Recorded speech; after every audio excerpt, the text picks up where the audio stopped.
In this video, you will learn how to get a loan from NayaPay in 2025. Ensure your NayaPay account is fully verified. Open your NayaPay app and check your identity, address and other KYC requirements. Make sure they are completed.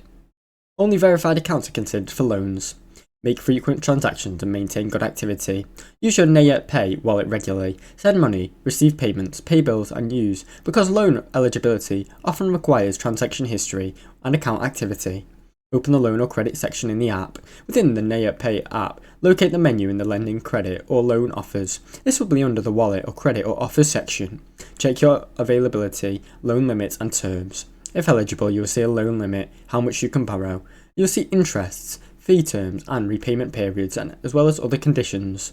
Submit a loan application, enter the amount you wish to borrow, agree to the terms and conditions and click apply. The app will review your account and decide whether to approve your request. Receive funds and start repayment. Once approved, your loan will be credited to your NayaPay wallet. Make sure you understand the repayment schedule and start repaying on time to maintain eligibility for your good credit. Now you know how to get a loan from NayaPay. Thanks for watching. Don't forget to like and subscribe.